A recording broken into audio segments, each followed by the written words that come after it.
Hi, this is Dr. Clarence R. Pearson Sr., and welcome to My View, a podcast where I offer my professional perspective on today's most pressing geopolitical and socioeconomic issues.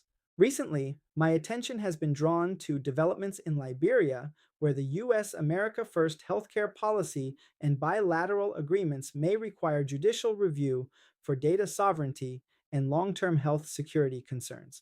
Here is my view on the matter. Liberia's health deal with Washington is a lifeline, but it may also be a warning. For decades, Liberia's health system has depended heavily on American support to fight malaria, HIV, tuberculosis, and other public health threats. That support has saved lives. It has also exposed a hard national truth. When a country cannot finance its own clinics, medicines, laboratories, and health workers, it does not negotiate from strength. That is the reality behind Liberia's new 5 year health memorandum with the United States. Officially, the agreement is being presented as a step towards self reliance. In practical terms, it is a rescue package after a severe aid shock, but it is also something more complicated, a long term bargain involving money, sovereignty, data, biological samples, and the future control of Liberia's health system. Liberians should welcome help that keeps clinics open, but they should also ask what the country may be giving away to receive it. The agreement comes after a major shift in U.S. foreign health policy. Under the America First approach, Washington has moved away from traditional multilateral aid and toward direct bilateral agreements. These deals require African governments to co finance health programs, gradually assume more costs, and share deeper levels of health information with U.S. agencies. For Liberia, the financial burden is significant. Reports indicate that Washington will provide roughly $124 million to $176 million over 5 years, while Liberia must increase domestic health spending by about $51 million. By 2030, Liberia is expected to take on full responsibility for some health commodities that were previously supported by the United States. That sounds responsible in theory. No nation should depend forever on donors, but self reliance cannot be declared by memorandum. It must be built through revenue, infrastructure, trained personnel, and strong institutions. Liberia's budget is already under pressure from debt service, low domestic revenue, and competing needs in education, roads, sanitation, and agriculture. If the government must find tens of millions more for health co-financing, citizens deserve to know where that money will come from. Will it come from reducing waste, from cutting political travel, from improving tax collection? Or will it quietly crowd out maternal health, rural clinics, schools, and local development? The most sensitive issue, however, may not be money, it is data. Similar US health agreements across Africa have drawn criticism because of provisions involving long term access to health data, disease surveillance systems, and pathogen samples. For a country like Liberia, this raises profound questions.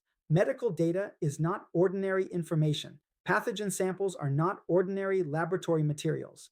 They can become the basis for vaccines, diagnostics, patents, and pharmaceutical profits. Liberia does not yet have a strong national data protection law. That weakness matters. Without clear legal safeguards, the country risks allowing foreign access to sensitive health records and biological materials without sufficient guarantees that Liberians will benefit from discoveries made using Liberian data. Africa has reason to be cautious. The continent remembers the Pfizer Trovan trial in Nigeria, the Houdia biopiracy controversy in southern Africa, and the bitter lesson of COVID-19, when African scientists shared critical information, but African countries were often last in line for vaccines. The fear is not paranoia, it is history. Other African countries have hesitated or pushed back against similar agreements. Ghana rejected a US health deal over data sovereignty concerns. Kenya's agreement faced court scrutiny. Zimbabwe reportedly resisted terms it viewed as compromising sovereignty. Liberia's problem is that it may not have the same room to refuse.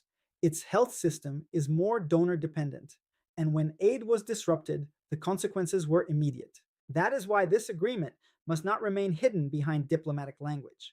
The full memorandum should be made public. Liberia's legislature should review it. Doctors, lawyers, data experts, civil society organizations, and patient rights advocates should examine it. If the agreement protects Liberia, transparency will strengthen public confidence. If it contains dangerous gaps, the country must know now, not 25 years from now. Liberia should immediately pass a national data protection law.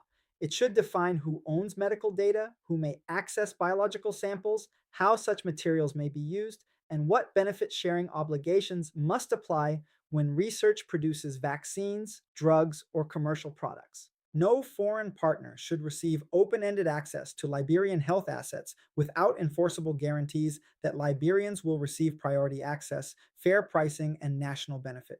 The United States remains one of Liberia's most important partners. That partnership should continue, but partnership is not dependency.